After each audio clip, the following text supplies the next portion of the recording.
Funerals aren't supposed to include designer suits and smirks. But there was my daughter-in-law, Vanessa, standing 8 feet from my wife Elizabeth's casket in a $4,200 Chanel suit, grinning. I saw the price tag when she adjusted her collar in the bathroom. She whispered to my son Nathan, "Phase 1 complete. Attorney meeting next week." Then she posted to Instagram, at my wife's reception, a photo captioned, "Some people show up for show. Real ones stay for the long haul," with prayer hands and a heart emoji. Hashtag true family. I didn't say a word. I stood in my gray sweater, washing dishes in the kitchen, listening to her celebrate. Because what Vanessa didn't know was that I'd spent 14 months documenting her systematic isolation of my dying wife. Every blocked phone call, every rewritten will, every lie. If you're watching this, please subscribe and let me know where you're watching from. Because in 10 days, at the will reading, Vanessa would discover that my silence wasn't weakness, it was strategy. And her career in estate planning, along with her $3.1 million inheritance fantasy, would end in a 92-page ethics report and a final letter from Elizabeth that started with, "I see what she's doing now." I met Elizabeth in 1980. We got married that same year, 44 years together. But I wasn't always present for those years. I was a portfolio manager, 70-hour weeks, client emergencies at all hours. I missed Sarah's dance recital in 1998. I missed Elizabeth's 60th birthday in 2012 because a client's portfolio crashed and I spent the weekend on damage control. 17 anniversaries. I took emergency calls during dinners. Elizabeth used to say, "I married your job, not you." She had every right to be angry. I chose work over her, over and over. I retired in 2019. I was 65. I thought, finally, this is our time. 2020, 2021, we traveled. She taught me watercolor painting. I learned to cook her favorite dishes. For the first time in decades, I was present. Really present. We bought our dream house in Wilmette, Illinois. Lakefront property. $1.4 million. Floor-to-ceiling windows facing Lake Michigan. Elizabeth converted the garage into an art studio. She painted 200 watercolors in those 2 years. She was happy. Then January 2023. Elizabeth was diagnosed with stage 4 lung cancer. She never smoked. Environmental exposure, the oncologist said. 12 to 18 months, maybe. I told her, "I'll be there for everything. Every appointment, every day. I won't miss this." Nathan, our oldest son, brought Vanessa to the initial oncology meeting. Vanessa was an estate planner, or she said she was. She looked at Elizabeth and said, "We need to discuss practical matters." "Elizabeth, have you updated your will?" Elizabeth said, "That can wait." Vanessa cut her off. "Cancer doesn't wait. Neither should planning." I thought she was being practical. I didn't realize it was an opening move. In March 2023, Vanessa offered to coordinate Elizabeth's care, schedule appointments, manage medications, communicate with doctors. Nathan thought it was generous. Sarah and Michael, our other 2 kids, were relieved someone was handling logistics. I agreed because I was terrified of being the controlling husband again, the workaholic who smothered his wife. Vanessa scheduled Elizabeth's chemo sessions during Sarah's nursing shifts. She scheduled scans when Michael drove up from St. Louis to visit. I tried to attend one session. The nurse said, "Family's already here." Vanessa was sitting alone with Elizabeth. She told the doctors I was overbearing, that I stressed Elizabeth out. Elizabeth started saying, "Benjamin, maybe give me space? Vanessa says I need rest." I backed off. I thought I was helping. I was terrified of being that absent husband who suddenly became suffocating when it mattered. So I gave space. That was my mistake. 2 signs told me something was wrong. First, Elizabeth stopped sharing details about her day. Her answers became vague. "It was fine, I'm tired." Second, Nathan started calling me controlling in family text messages. He'd write things like, "Dad, you need to let Mom make her own decisions." I hadn't made any demands. I just asked when her next appointment was. Vanessa was using my past against me. Every missed dinner, every late night at the office. Every time I chose a client over my family, she weaponized it all. She convinced Elizabeth I was trying to control her now because I'd ignored her then. And I let it happen because I believed maybe she was right. Maybe I didn't have the right to suddenly demand involvement after decades of absence. But here's what I didn't know yet. Vanessa wasn't just isolating me. She was isolating everyone. And she was rewriting Elizabeth's bouton over and over, each time giving more to Nathan, to herself. Phase 1, she'd called it, at the funeral. Like Elizabeth's death was a project milestone. Elizabeth's estate was worth $3.1 million. The lakefront home was valued at $1.4 million. Her investment portfolio, which I'd managed for years, was worth $1.3 million. Life insurance paid out $280,000. And she owned 2 art studio rental properties worth $120,000. Our original will, written in 2019, split everything evenly. Nathan, Sarah, and Michael each got 33%. I kept the house in control of the portfolio for life. Then it passed to the kids. Simple, fair. But Vanessa had other ideas. Will version 1 appeared in May 2023. Vanessa suggested updating it after the diagnosis. Nathan's share increased to 40%. Sarah and Michael each dropped to 30%. Vanessa called it rewarding the caregiving son. Elizabeth signed it. I wasn't there. Version 2 came in August. Medical costs are rising, Vanessa told Elizabeth. Nathan's share jumped to 50%. Sarah and Michael split the rest, 25 each. I noticed when I was reviewing estate paperwork. I asked Elizabeth about it. She said, Vanessa explained it's fair. Nathan's doing so much. Version 3 appeared in November. Nathan got 65%. Sarah 20, Michael 15. Sarah called me crying. Dad, what's happening? Mom won't return my calls. That's when I knew this wasn't about fairness. This was about control. Version 4, January 2024. Nathan 71%. Sarah 16, Michael 13. I looked at Elizabeth's signature. It was shaky, weak, and Vanessa was listed as a witness on all 4 versions. A clear conflict of interest that any decent attorney would flag. But the money wasn't the real loss.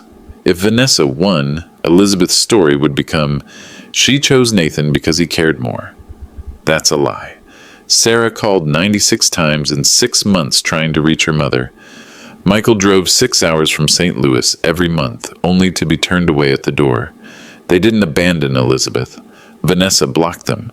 If Vanessa won, our family would shatter. Nathan on one side, Sarah and Michael on the other.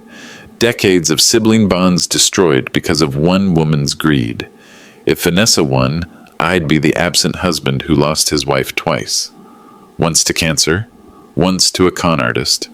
And Elizabeth, my Elizabeth, who spent 44 years as an art teacher helping kids find beauty in the world, would be reduced to a bank account. A transaction. A phase 1. There was also the social cost. We lived in Wilmette, in North Shore suburbs, tight-knit community. Everyone knew everyone. Vanessa was already spreading her narrative. Benjamin was controlling. Elizabeth finally had freedom to choose. Neighbors whispered, "Did you hear the Rogers kids abandoned their mother?"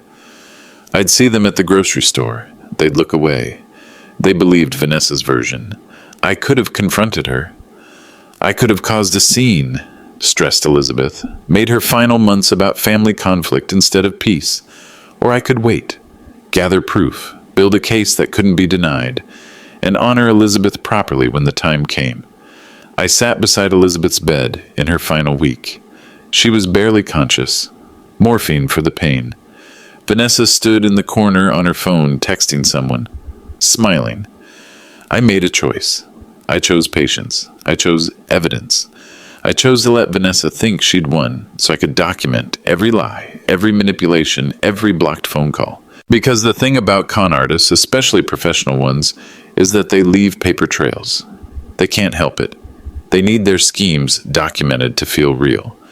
Vanessa made 4 wills. She posted on Instagram, she sent emails, she kept receipts, and so did I. June 2023. Vanessa suggested moving Elizabeth to a specialized care facility. She said Elizabeth needed 24/7 monitoring. That home care wasn't enough. She introduced us to Serenity Wellness Center in Northbrook, Illinois. The facility cost $8,200 a month. Elizabeth's insurance covered $3,100. The family paid the difference, $5,100 monthly. Vanessa said, Elizabeth needs professional care. This is the best option. What I didn't know then, the facility was owned by Monica Sterling, Vanessa's former colleague from her estate planning days. Nathan agreed immediately. I hesitated. I didn't want Elizabeth in a facility. I wanted her home. But I was terrified of looking controlling. So I agreed. The isolation began immediately. Serenity had restricted visiting hours. 2 to 5 p.m., weekdays only. I was still doing part-time consulting. Meetings ran until 4 most days. I'd rush over, arrive at 4:45. The receptionist would say, family visiting ended at 4:30 today. Policy changed. No notice, no explanation, just blocked. July 2023. I called Elizabeth's cell phone. Vanessa answered. Benjamin, you're stressing her out with constant calls. Doctor's orders, limited contact. Let me talk to her doctor, I said. I'll have him call you. He never did. I kept a log. July 1st through 15th, 23 attempted calls. 2 answered. Both times, Vanessa, July 16th through 31st. My number was blocked entirely. Sarah visited Elizabeth in late July. She asked, Mom, why aren't you calling Dad back? Elizabeth looked confused. He hasn't called. Sarah checked Elizabeth's phone. My contact was deleted. My number blocked in the settings. Sarah told me that night. I requested the phone records from AT&T. They showed 96 calls from my number blocked between July and December 2023. Vanessa wasn't just blocking me. She was erasing me from Elizabeth's reality. August brought the appointment manipulation. Elizabeth had chemo every Tuesday at 2 p.m. I rearranged my consulting schedule to attend. I drove to the oncology center. The receptionist said, Mrs. Rogers was here at 11 a.m., already left. I called Vanessa. You changed the appointment? Elizabeth requested it. She didn't want you hovering. I checked with the oncology office later. Vanessa had called to reschedule, not Elizabeth. The pattern became obvious. Sarah's day off was Wednesday. Appointments moved to Tuesday. Michael drove from St. Louis on the 4th weekend of each month. Appointments moved to the 3rd weekend. Catherine, Elizabeth's sister, had free afternoons. Appointments became morning slots. September.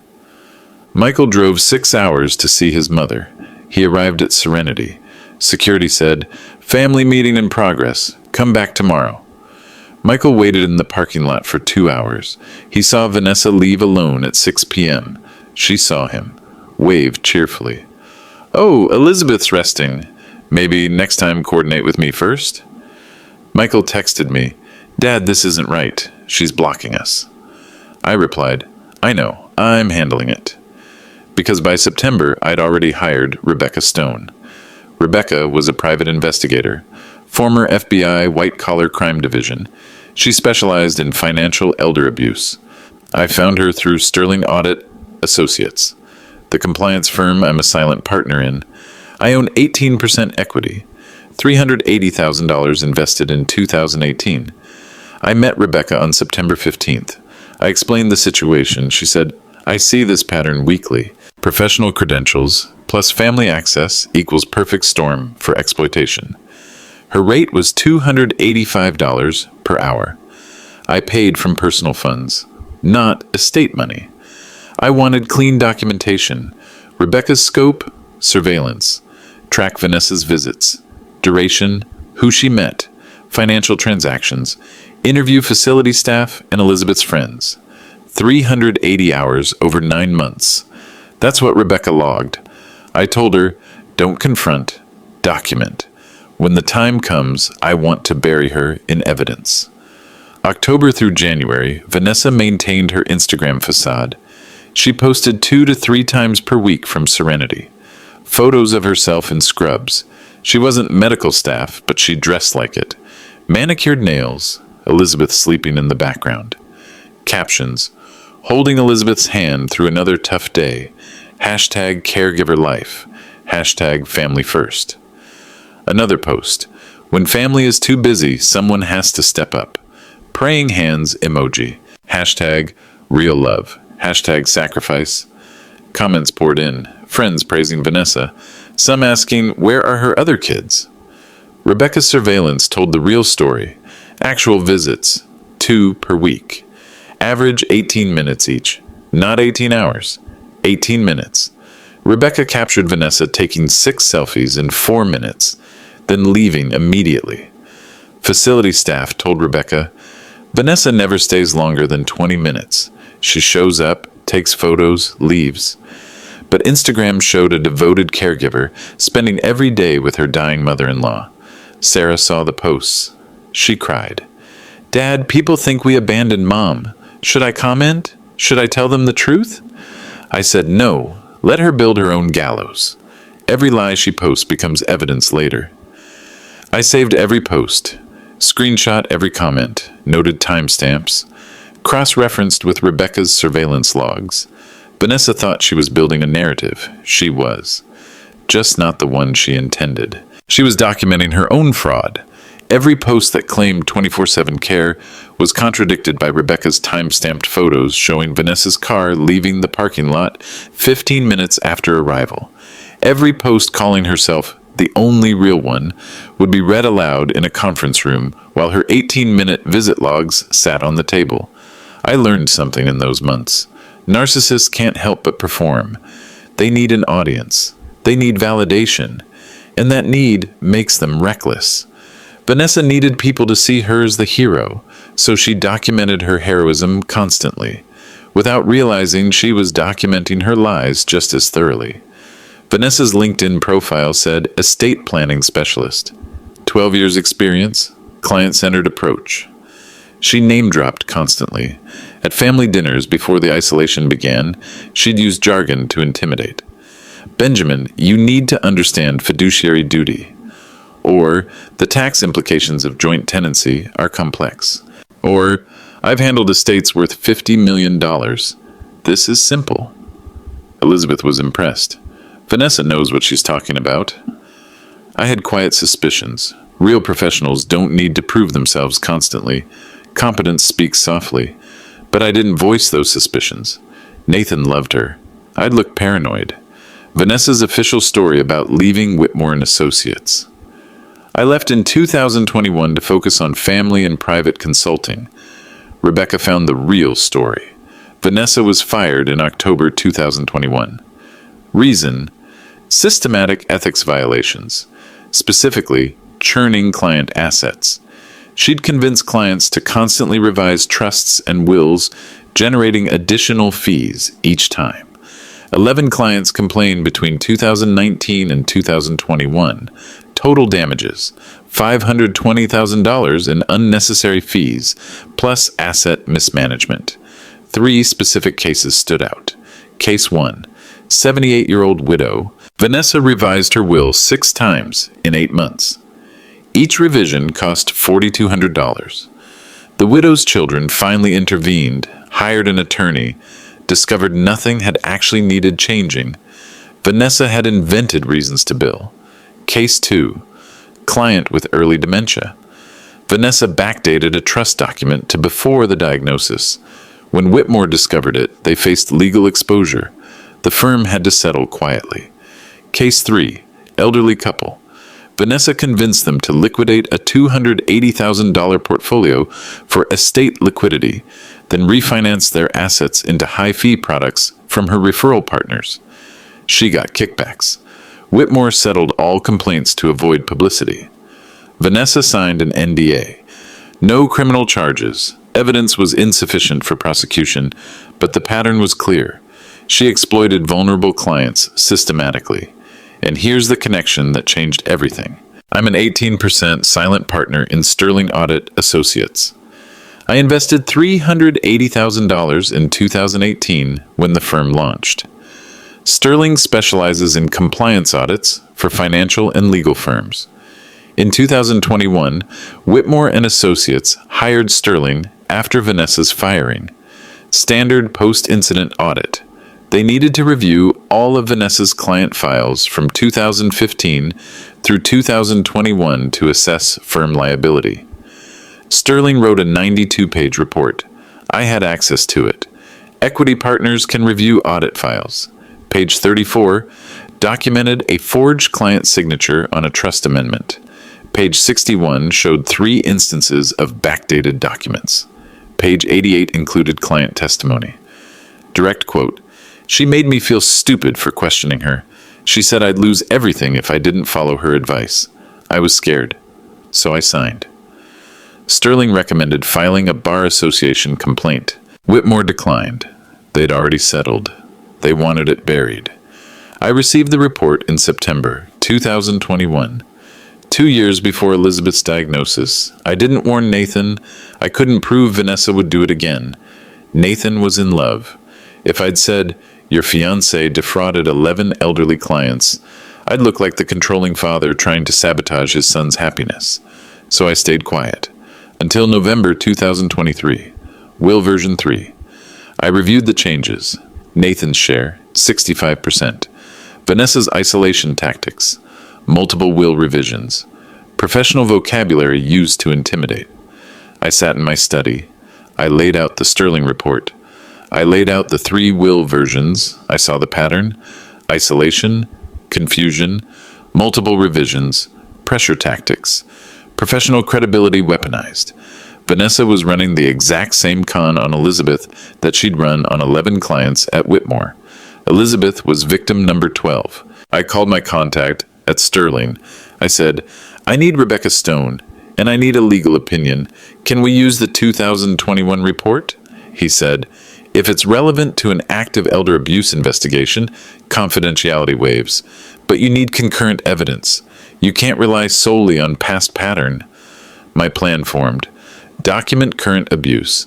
Resurrect past violations. Combine them into an undeniable case. Not just against Vanessa's inheritance claim, against her entire career. I thought, Vanessa believes she's the professional. She has credentials, experience, vocabulary. She thinks I'm just the old man in the corner who doesn't understand complex estate matters. She has no idea I've been auditing professionals for 30 years. I know how they manipulate. I know how they document. I know their patterns. And I had one more advantage. December 2023.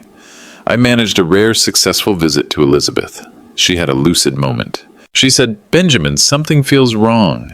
Vanessa keeps talking about the will." I said, "Do you remember what you signed?" She said, "No. She says it's standard." I said, "Would you trust me to have your attorney review it?" She said, "Yes, but don't tell Vanessa. She'll say I'm confused." I left that room knowing Elizabeth still had capacity. She knew something was wrong. She wanted help. That knowledge, that Elizabeth was still fighting somewhere inside the fog of pain and medication, that's what kept me going through the next 3 months. March 18th, 2024. The funeral.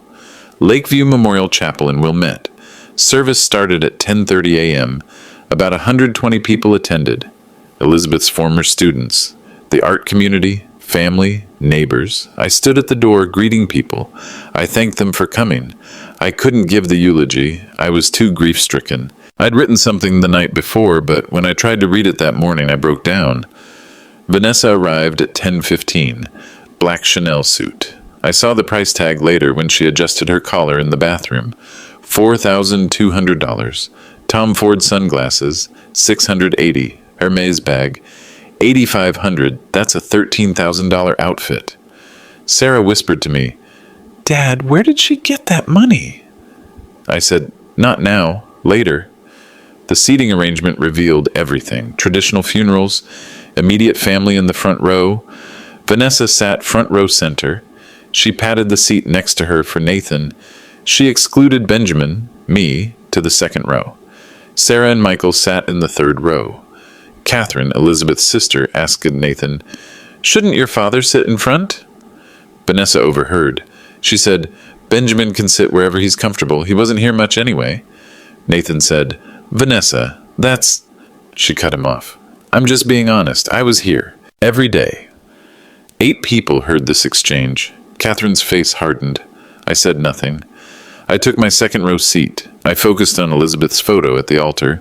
The pastor gave opening remarks. He asked, "Who would like to share memories?" Sarah stood. She walked to the podium. She shared a story about Elizabeth teaching her watercolor at age 7. Mom saw beauty in everything. She taught me to look for light even in dark moments. Vanessa sighed loudly. She checked her phone. She showed the screen to Nathan. Sarah paused mid-sentence. She saw Vanessa's behavior. Her voice cracked. Mom loved us all, even when we couldn't be there. Vanessa stage whispered to Nathan, "Some of us actually were there." People gasped. Michael stood protectively. I said quietly, "Sarah, finish your story." Sarah did, crying. She returned to her seat. I held her hand. Michael spoke next. He thanked the caregivers. He didn't mention Vanessa by name. During Michael's speech, Vanessa posted an Instagram story. I saw it later. The caption, "Actions greater than words." 100 emoji, #real ones. Posted during her brother-in-law's eulogy for her mother-in-law. The receiving line after the service was worse. Traditionally, family stands together at the chapel exit. They thank attendees. Vanessa positioned herself next to Nathan. She acted as primary mourner. She introduced herself to Elizabeth's friends. "I'm Vanessa, Nathan's wife. I was Elizabeth's primary caregiver." A former student of Elizabeth's approached. "We tried to visit, but the facility said—" Vanessa interrupted. "Elizabeth needed rest. Too many visitors was exhausting for her." The student said, "We just wanted to bring paintings the kids made." Vanessa said, "Well, it's too late now." The student walked away crying. I caught her. I said, "Elizabeth would have loved those paintings. Thank you." Mrs. Patterson, our neighbor, approached me. "I called 14 times to ask about visiting. No one returned my calls." I said, "I know. I'm sorry. Elizabeth would have wanted you there." Vanessa overheard. She said, "Benjamin, you can't speak for what Elizabeth wanted. You weren't managing her care." Mrs. Patterson looked at Vanessa sharply. "I've known this family 22 years. Who are you?" Vanessa said, "The person who was actually present?" This was my first public pushback. I said, "Vanessa, thank you for your help. We'll settle everything at the will reading." My tone was calm, final, ominous. Vanessa smirked. She said, "I'm sure we will." Several people noted my tone later. Catherine told me, "That was the first time you sounded dangerous." The reception was at our lakefront house. Vanessa moved through the crowd, accepting condolences as the primary griever. She took photos, Vanessa with Nathan, Vanessa with Elizabeth's paintings, Vanessa with the casket flowers. At 3:47 p.m. during the reception, she posted to Instagram. The image, Vanessa in her Chanel suit, somber expression. The caption, "Some people show up for show, real ones stay for the long haul." Prayer hands emoji, heart emoji, #true family, #caregiver life, #grief journey, #unconditional love, #estate planning, #family first, #elder care. Within an hour, comments flooded in.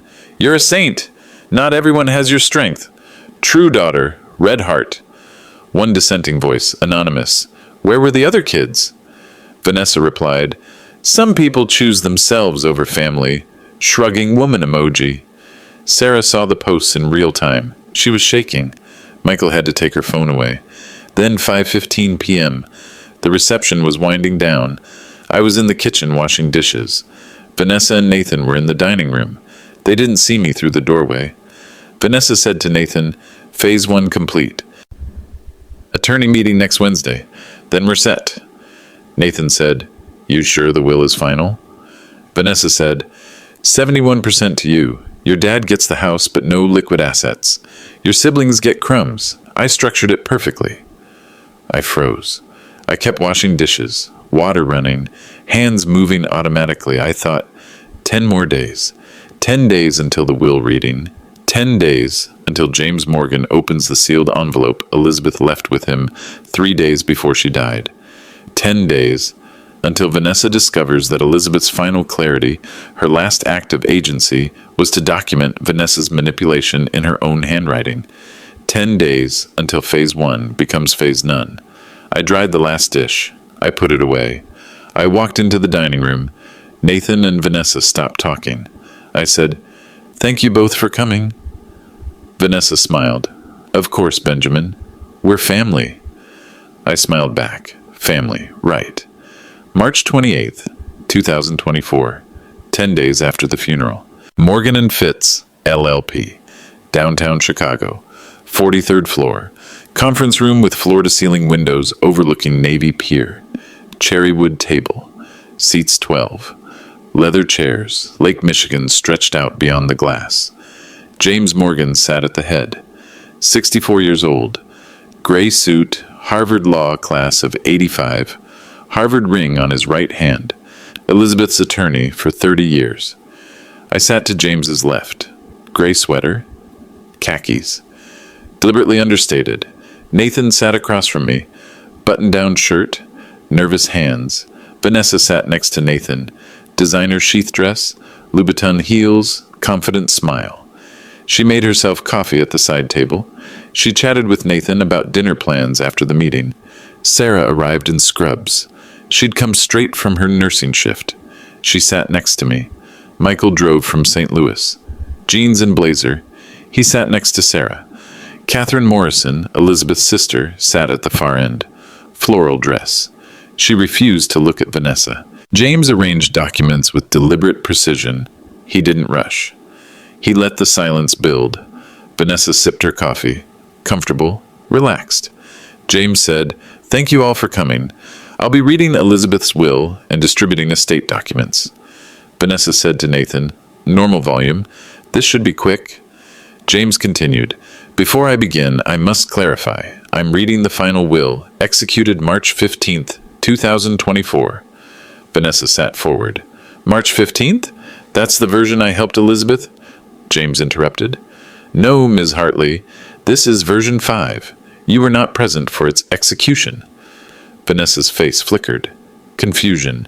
She recovered quickly. She said, "There must be a mistake. Elizabeth and I finalized everything in January." James said, "We'll address that. First, the will." Nathan whispered to Vanessa, "Version 5? Vanessa whispered back, "Just a formality. Don't worry." But her hand shook slightly on her coffee cup. James read the formal language. "I, Elizabeth Ann Rogers, being of sound mind and body." Standard clauses. Executor, James Morgan. Debts paid. Funeral costs covered. Then the beneficiaries. Primary residence, valued at $1.4 million. Benjamin Rogers receives life estate. Investment portfolio, valued at $1.3 million, divided equally. Nathan Rogers, 25%. Sarah Rogers, 25%. Michael Rogers, 25%. Grandchildren Trust, 25%. Life insurance, $280,000. Sarah Rogers and Michael Rogers, 50% each. 0% to Nathan Rogers. Art studio properties, $120,000. Catherine Morrison. Personal effects, divided among children. Vanessa's face drained of color. James continued reading. "I expressly exclude my daughter-in-law, Vanessa Hartley, from any inheritance. She receives $0 and 0 cents. Silence. Complete silence. Vanessa stood. "Wait, that's not... Nathan is supposed to get..." James kept reading.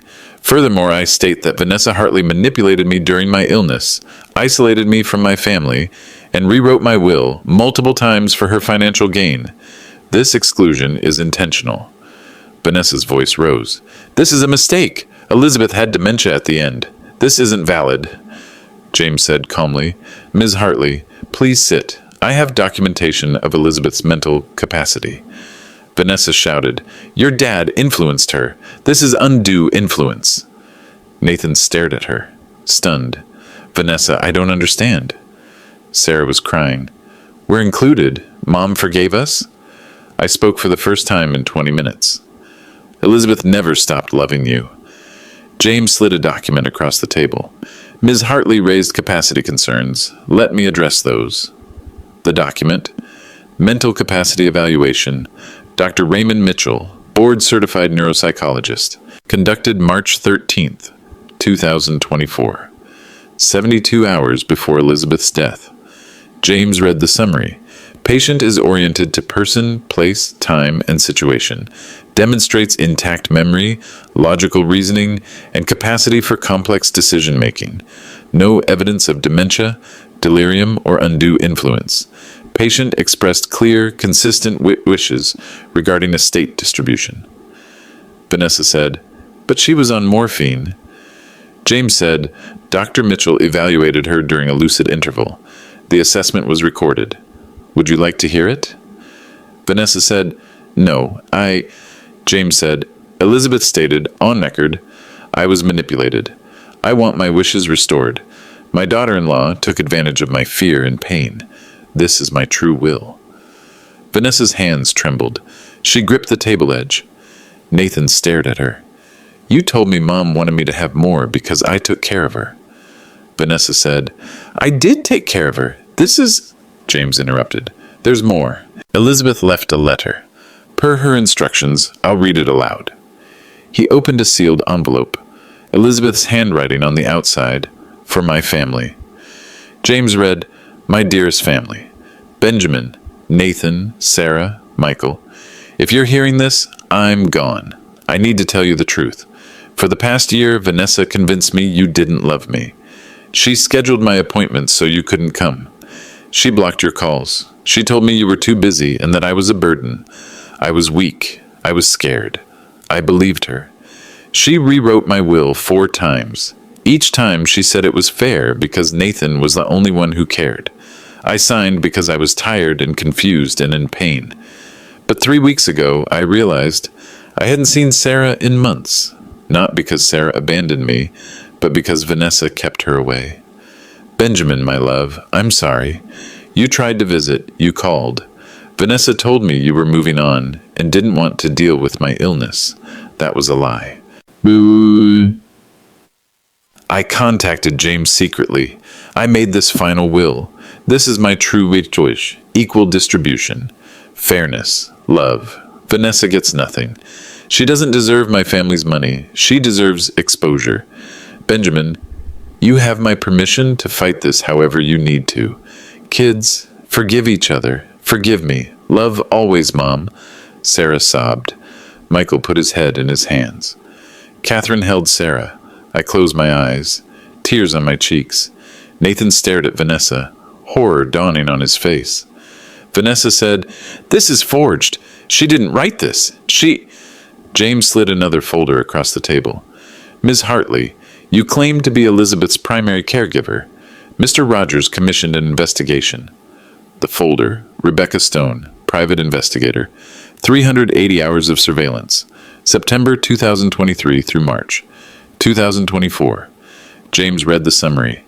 Subject, Vanessa Hartley, visited Serenity Wellness Center 73 times over 6 months. Average visit duration, 18 minutes. Subject photographed taking selfies on 12 separate occasions. Left immediately after photos. Facility staff interviewed. Vanessa rarely stayed longer than 20 minutes. She'd check her phone, take photos, leave. In contrast, Mr. Benjamin Rogers attempted to visit 96 times, blocked by facility policy changes. Sarah Rogers brought meals 34 times, denied access on 28 occasions. Photos included Vanessa in the parking lot on her phone, Vanessa leaving after 11 minutes, timestamps on every image. Vanessa said, I had a job. I couldn't be there 24/7. James said, your Instagram post claimed you were there every day. These are fraudulent representations. Nathan's voice broke. Vanessa, you said you quit your job to care for Mom.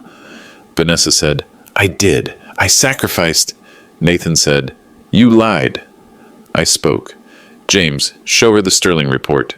James said, Mr. Rogers is silent partner in Sterling Audit Associates.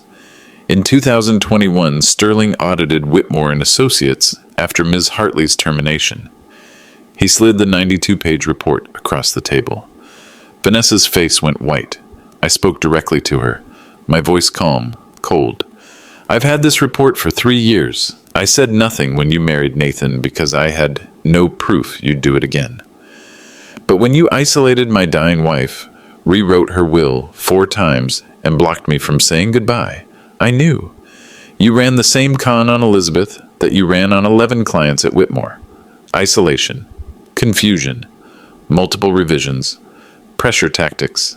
The difference? Those clients sued. Elizabeth can't. So I will. James read from the report. Page 34, forged client signature on trust amendment. Page 61, 3 backdated documents. Page 88, client testimony. She made me feel stupid for questioning her. She said I'd lose everything if I didn't follow her advice. Total client damages, $520,000. Vanessa said frantically, "That report is confidential. You can't use it." James said, "Confidentiality waives in cases of ongoing elder abuse. We've filed a bar complaint and an elder abuse report with the Illinois Department on Aging. Criminal referral to the Cook County State's Attorney is pending." The room went silent. Nathan slid his wedding ring off. He placed it on the table. He said quietly, I can't look at you right now." Vanessa said, "Nathan, please. We talked about this. We needed..." Nathan said, "We needed or you needed?" He turned to me. "Dad, I'm so sorry. I didn't know. I swear I didn't know." I said, "I believe you." Sarah stood. She said to Nathan, "Come here." They embraced. Brother and sister, reunited. Vanessa backed toward the door. "You're all insane. I'll fight this. James said, "Ms. Hartley, I recommend you consult an attorney immediately." She left. The door closed behind her. Nathan collapsed into his chair. He cried. Sarah and Michael surrounded him. Catherine said to me, "Elizabeth would be proud of you." I said, "I just honored her wishes." James said, "The estate will be distributed according to Elizabeth's final will. Probate should complete within 60 days. I looked out the window. Lake Michigan. The water Elizabeth painted 200 times. Phase 1 complete, Vanessa had said. No, phase none. Elizabeth had the last word, as she should have.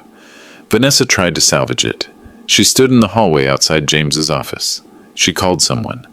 I heard her voice through the door. "I need an attorney, estate litigation, now." But there was nothing to litigate. Elizabeth's capacity was documented. Her letter was notarized. The will was executed with witnesses. Dr. Mitchell's evaluation was recorded. There was no legal angle. What Vanessa didn't realize, the damage had already cascaded beyond the will. March 29th, 2024. One day after the will reading, James filed a formal complaint with the Illinois Attorney Registration and Disciplinary Commission, the IARDC. Charges: unauthorized practice of law. She drafted wills without an active license. Elder abuse. Fraud. Evidence submitted. The 92-page Sterling report. Rebecca's surveillance documentation. Elizabeth's letter. Phone records showing blocked calls. The IARDC opened an investigation immediately. Simultaneously, James filed a report with the Illinois Department on Aging. Elder abuse investigation. Civil penalties up to $25,000 per violation. Potential criminal charges. Financial exploitation of elderly persons. Class 3 felony. 2 to 5 years prison. I filed a civil lawsuit as executor of Elizabeth's estate. Claims: fraud, undue influence, tortious interference with inheritance rights. Damages sought: $520,000, the exact amount she'd churned from clients at Whitmore, plus legal fees. The court froze Vanessa's bank accounts pending investigation. The Cook County State's Attorney began reviewing the case for criminal charges. Their statement to the press: "We take elder financial abuse seriously. We're evaluating all available evidence." The bar hearing was scheduled for June 2024, civil trial for November. But the professional destruction came faster. Within 24 hours of the will reading, Vanessa deleted her LinkedIn profile. Too late. Screenshots existed everywhere. Whitmore and Associates issued a public statement. Ms. Hartley's employment was terminated in 2021 due to ethics violations. She has not been affiliated with our firm since. We cooperated fully with Sterling Audit Associates Review and implemented enhanced oversight protocols. But translation, don't sue us. We fired her already. Serenity Wellness Center came under investigation. Monica Sterling, the facility owner, faced allegations of participating in an isolation scheme, accepting kickbacks from Vanessa for patient referrals. The Illinois Department of Public Health suspended the facility's license pending review. Monica's statement, "I was unaware of any improper arrangements. We're cooperating fully with investigators." The facility closed in May. Patients transferred to other care centers. Monica lost her business.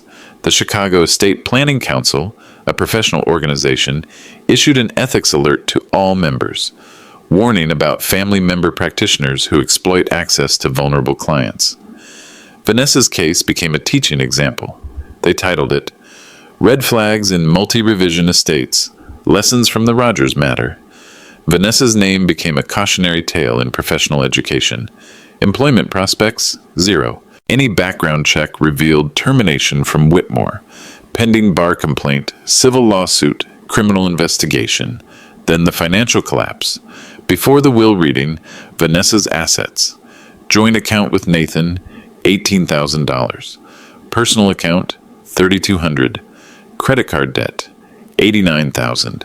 Designer purchases, vacation she couldn't afford, leased Range Rover, $1,240 per month, 2 months behind. After the will reading, Nathan closed the joint account. Vanessa got half, $9,000. Her defense attorney required a $15,000 retainer. She paid it. Remaining balance, negative $6,000. Her debt exceeded her assets. May 2024. The Range Rover was repossessed. Vanessa was 2 exits from her apartment on the highway when the repo company called. They told her to pull over. They took the car. She moved into a studio apartment in Evanston, $1,100 per month, 600 square feet. She got a job at Nordstrom Rack. Retail associate, $16 per hour. The same woman who'd aimed for $3.1 million was folding clearance sweaters for minimum wage. July 2024, Vanessa filed for bankruptcy. Chapter 7. Total discharge of $89,000 in credit card debt. But the civil judgment, when it came, couldn't be discharged in bankruptcy. She'd be paying via wage garnishment for decades. The social exile was complete. Her Instagram account was deleted April 2nd. The comments had become hostile. Former friends who'd praised her caregiving posts turned on her when the Chicago Tribune ran the story. Headline, "Estate Planner Accused of Exploiting Dying Mother-in-Law." The article detailed the 4 will versions, the isolation tactics, the Sterling report, Elizabeth's letter. Local news picked it up. Vanessa's name was permanently linked to elder fraud. North Shore community, she was blacklisted. Former friends unfollowed, unfriended. Neighbors wouldn't make eye contact. Community groups quietly excluded her. Elizabeth's art community held a memorial fundraiser in Elizabeth's name. They raised $38,000 for cancer research.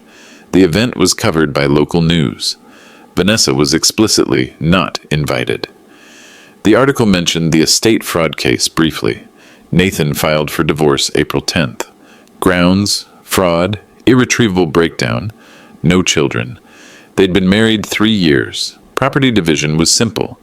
They had no shared assets after he closed the joint account. Nathan's statement to me, "I loved her, Dad. I thought we were building a life. She was building a con." The divorce was finalized September 2024. Uncontested. Vanessa didn't fight it. She had no leverage, no money for attorneys, no moral high ground. Nathan moved in with Sarah temporarily. He started therapy twice a week, processing the manipulation, the betrayal, the realization that his entire marriage had been part of a long con. Slowly, he reconciled with us, with me, with Sarah and Michael, with the family Vanessa had tried to destroy. August 2024, the bar complaint hearing. Result, permanent prohibition from practicing law in Illinois. Her license was revoked. She couldn't work as an estate planner, paralegal, or any legal role in the state. November 2024, civil trial.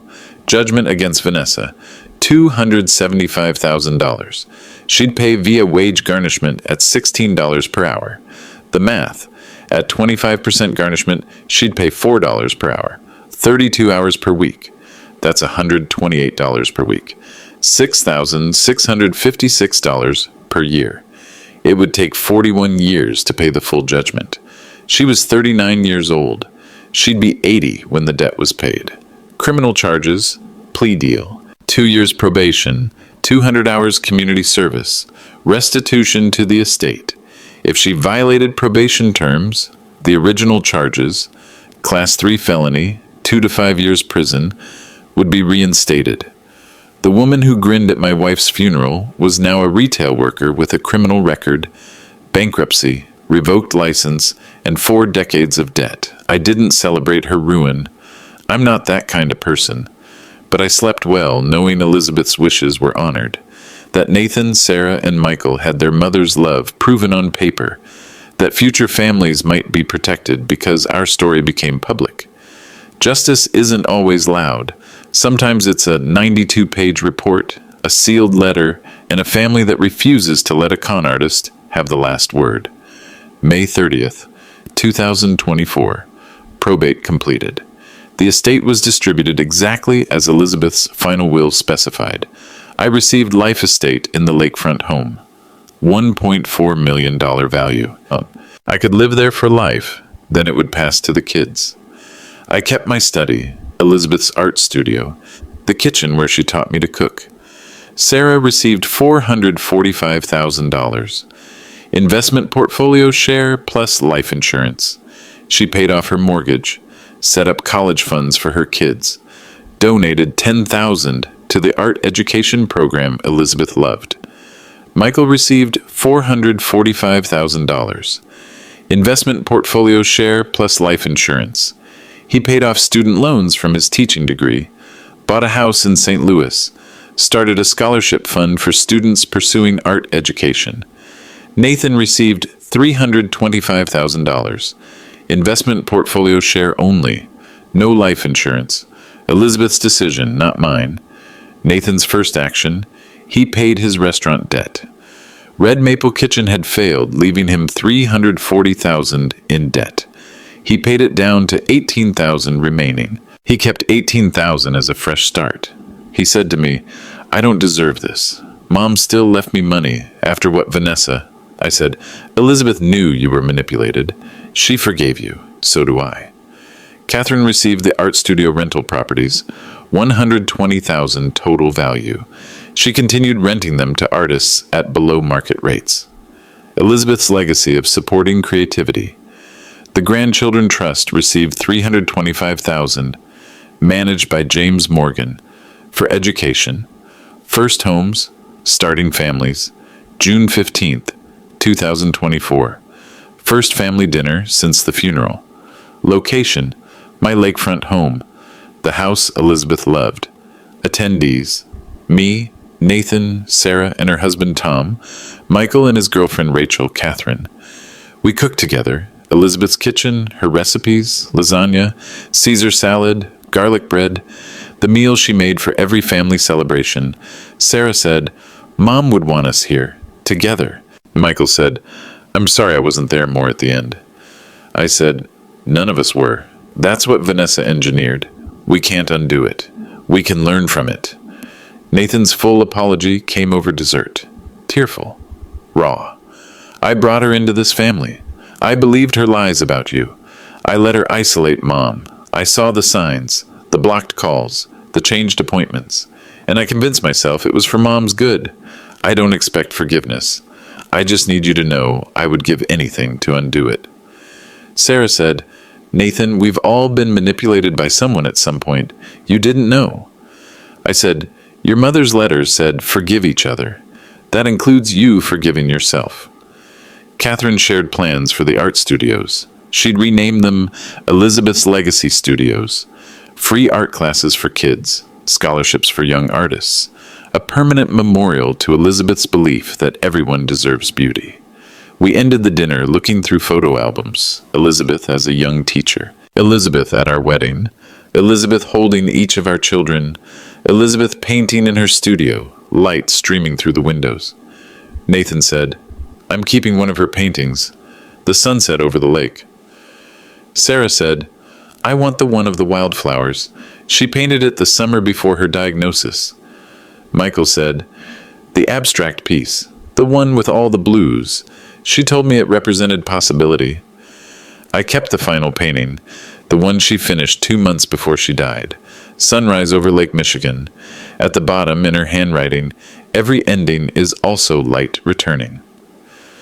I started therapy in April, processing grief plus guilt, themes. My workaholic past created vulnerabilities. Vanessa exploited them. I balanced Elizabeth's peace with long-term justice. My therapist said, "You weren't passive, you were strategic. There's a difference." I concluded, I can't change the past. I missed years with Elizabeth. But I honored her final wish. I protected her voice. I proved that quiet people aren't weak people.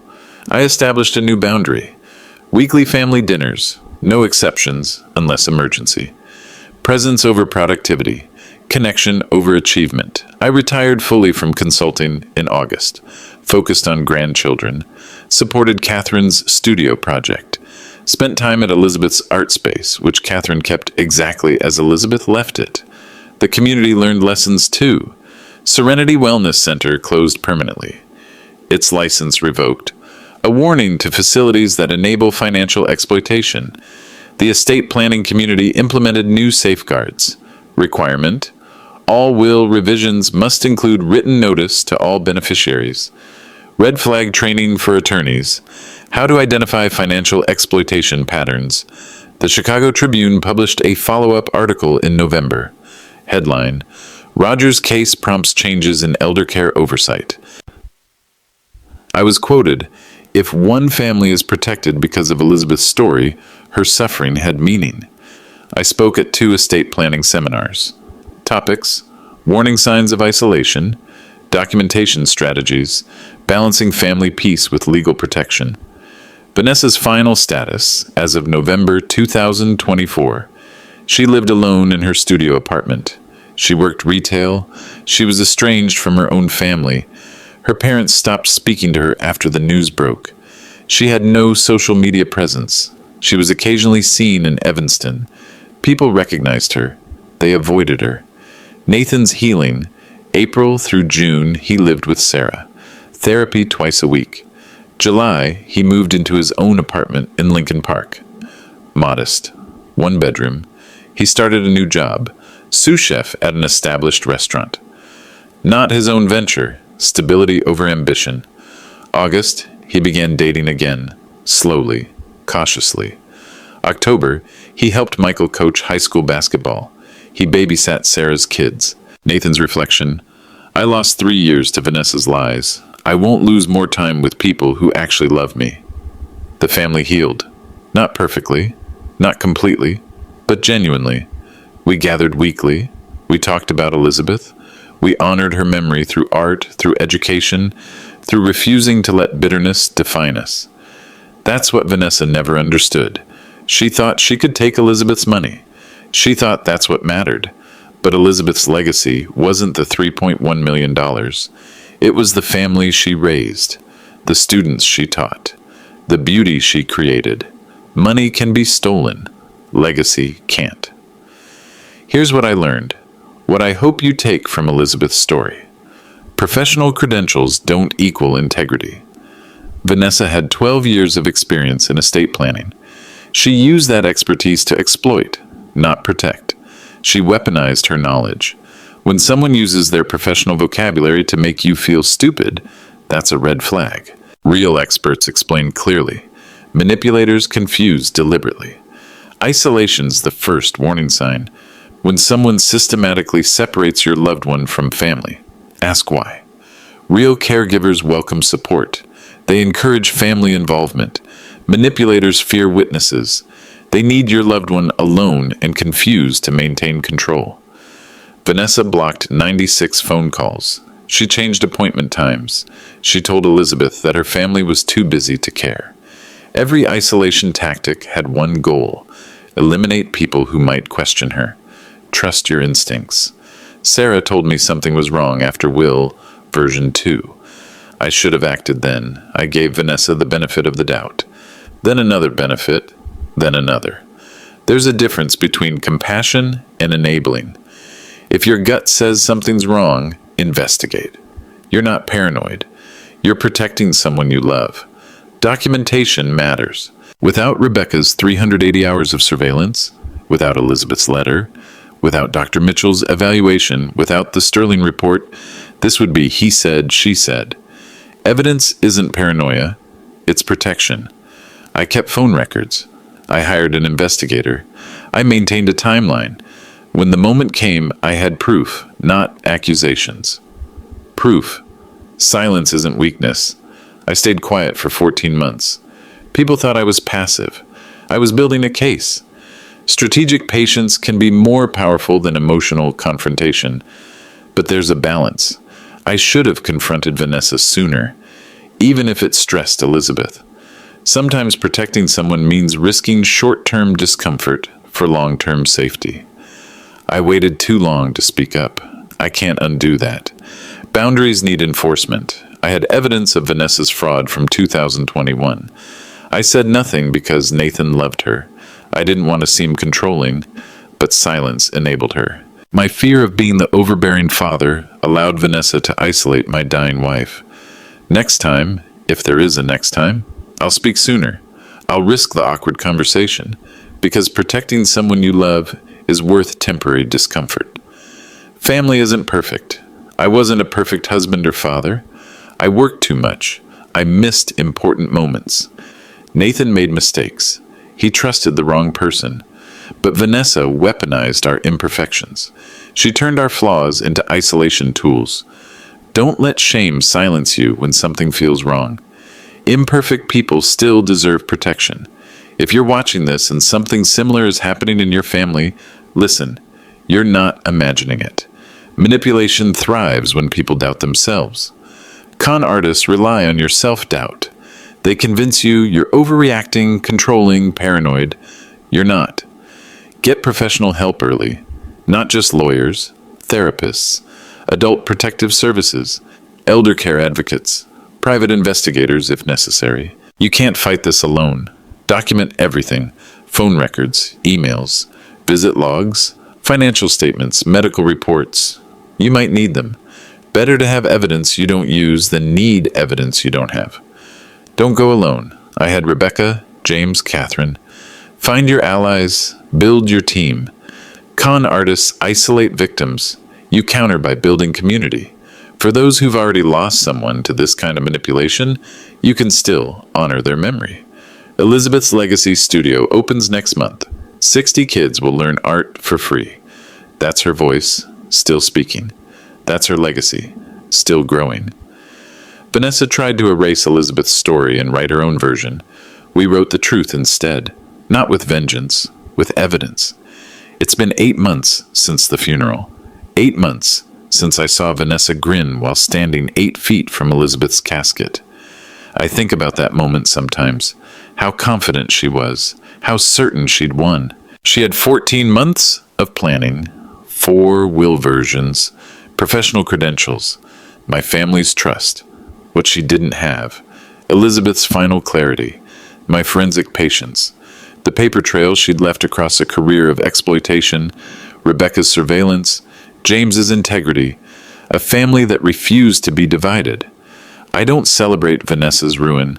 I'm not built that way, but I sleep well knowing Elizabeth's wishes were honored, that Nathan, Sarah, and Michael have their mother's love proven on paper, that future families might be protected because our story became public. Last week, I hung Elizabeth's final watercolor in my study, the sunrise over Lake Michigan. At the bottom, her handwriting. Every ending is also light returning. I look at it every morning, and I remember, love leaves evidence, so does greed. The difference is which one you're willing to fight for. Thank you for listening to Elizabeth's story. If it resonated with you, please share it, not for me. For the families who need to know the warning signs, leave a comment about your experiences with professional manipulation or elder care challenges. This community is here for support. And if you're facing something similar right now, document. Persist. Don't let shame or fear keep you silent. Your voice matters. Use it.